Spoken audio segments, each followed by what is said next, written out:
네, 안녕하세요. 당신이 승무원이 되는 시간 10분입니다.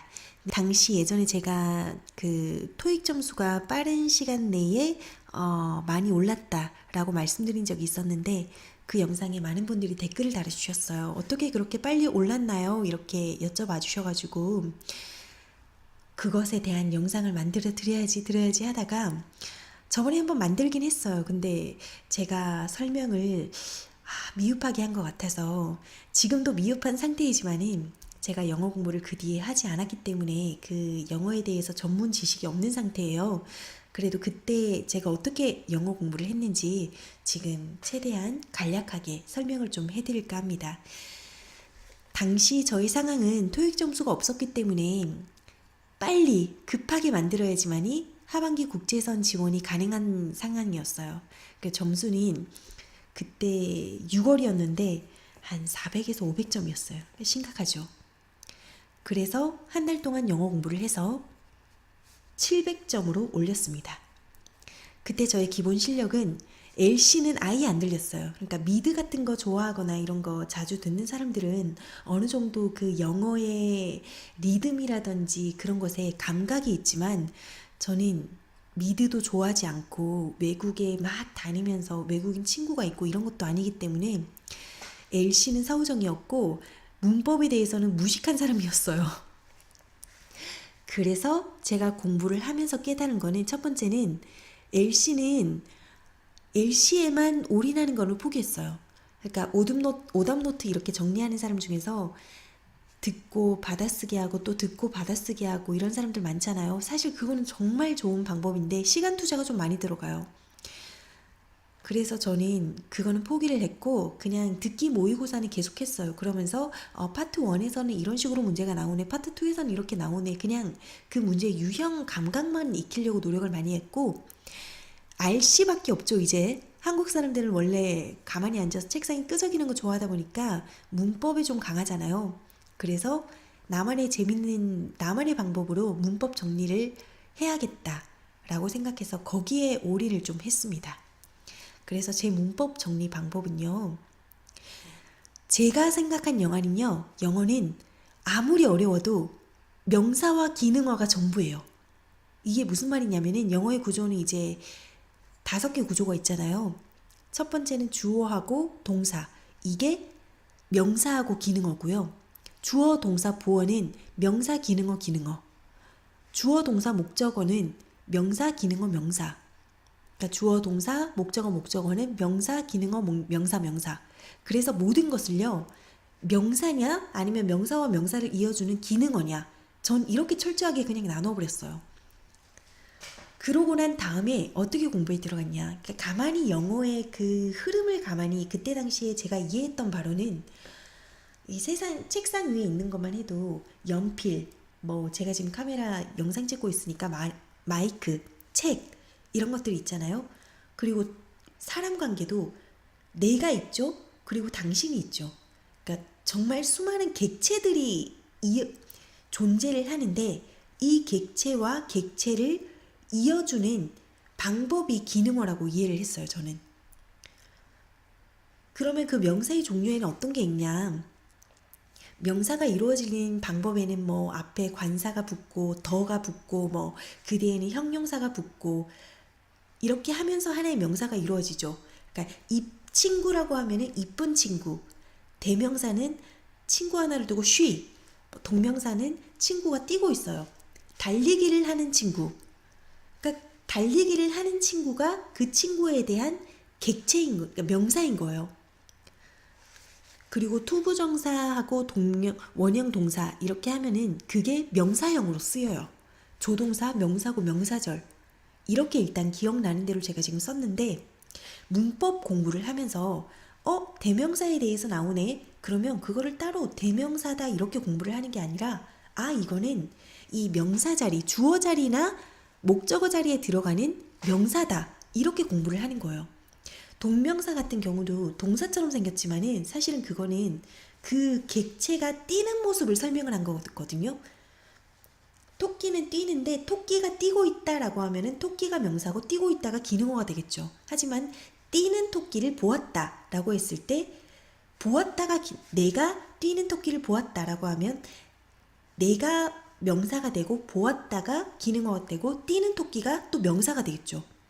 이런 식으로 그 문장 속에서 뭐가 명사고 어떤 것이 그 명사와 명사를 이어주는 기능어냐를 저는 이거 하나를 열심히 풀었어요. 그때 당시에.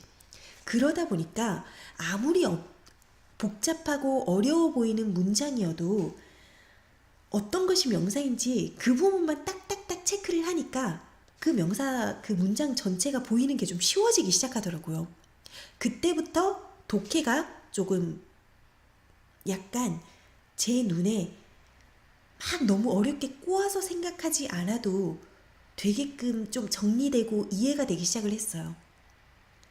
물론 완전 기본적인 어휘는 어느 정도는 외워야 되겠지만은 어휘만 달달 외우면은 그 어휘가 문장 내에서 어떻게 쓰이는지를 알기가 좀 어렵거든요. 그러니까 나무 하나하나 보는 것도 중요하지만은 그 나무가 이곳에서 어떤 역할을 하고 있는지 그 문장 전체를 보려고 노력을 많이 했던 것이 저의 핵심인 것 같아요. 그래서 그거에 대해서 간단한 예제를 밑에 제가 정리를 해봤는데, 저는 그 발음이 정말로 구리니까 저는 그 발음에 대해서 태클 걸지 마세요. 저 한국 사람이에요. 여기에서 보면 I'm confident that my education and experience have 이러면서 문장이 쫙쫙쫙 나오잖아요. 봤을 때 저는 명사와 기능어 이렇게 탁탁탁 구분을 했어요. I는 명사죠. 누가 봐도. 그러고 나서 그 다음 명사는 어떤 게 있죠? 대절이 있죠. 대절이 명사죠. 대절부터 명사 끝낼 때까지 끊고 이것이 이 문장이 또 명사죠. 그러고 나서 그 다음에는 미가 또 목적어가 되면서 명사가 되죠. 그 다음에 with는 명사와 명사를 이어주는 기능어죠.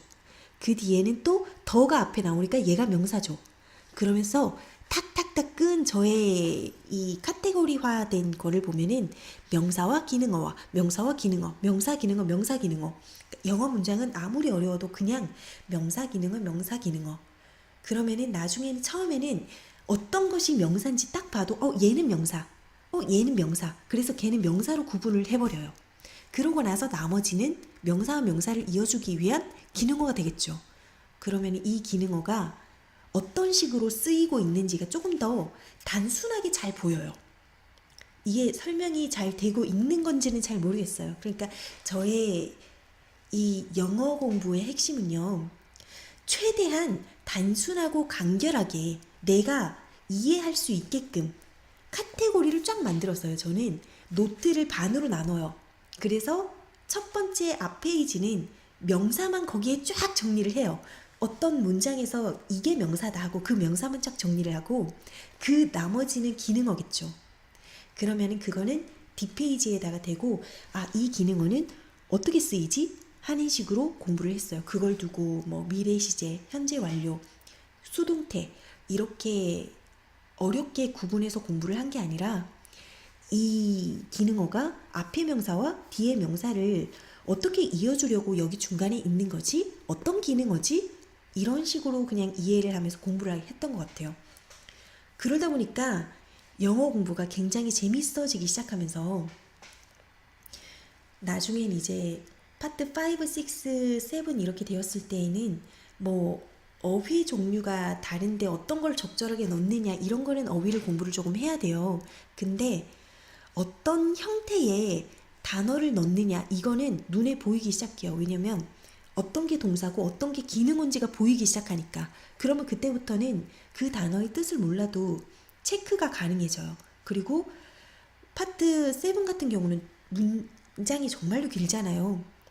그러면은 여러분들 다 아시다시피 문제를 먼저 보고 그 문제에 맞는 거를 지문에서 찾기를 시작을 하는데, 저 같은 경우는 그렇게 했는데 그때 문장을 다 해석을 하려고 하기보다는 그냥 문장, 그 명사, 기능어, 명사, 기능어 이렇게 체크를 완전히 탁탁탁탁 나눠져 버려요. 그러고 나서 이 문제에서 말하는 그 명사를 찾아서 지문에서 찾는 훈련을 계속했어요. 이게 바로 제가 당시에 토익 공부를 했던 방법이고요. 이것도 많이 부족하죠. 왜냐면 이거는 제가 너무 급박한 상황에서 공부를 한 거기 때문에 정말로 나무 하나하나를 공부를 하지 못했어요. 그냥 저는 이 파트 7, 6, 이 거기에 나오는 어휘를 다 외울 자신이 없었기 때문에 그러면은 그 문장 전체에서 어떤 것이 내가 이렇게 어떻게 구분을 해야 내가 그 문장을 볼 수 있을까? 그런 걸 생각하고 궁금해하면서 접근을 했던 것이 당시 저의 토익 공부법이었습니다. 그러니까 이거를 카테고리화해서 쫙 노트를 하나를 정리를 다 했는데 그걸 제가 이사를 하면서 버리고 왔네요. 정말 지금 후회가 막심한데 아무쪼록 저의 이 비전문적인 방법이 누군가에게 도움이 되길 바라면서 이 영상을 마치겠습니다. 그리고 제가 지금 영상을 안 올린 지가 꽤 됐는데 조금 더 체계적으로 커리큘럼을 짜서 만들어 올리고 싶었다 보니까 미루다 보니까 시간이 너무 오래됐어요. 그래서 급한 마음에 다시 한번 커리큘럼을 짜서 열심히 다시 올려볼 테니까요. 네, 많은 구독과 관심 부탁드리겠습니다. 네, 안녕히 계세요.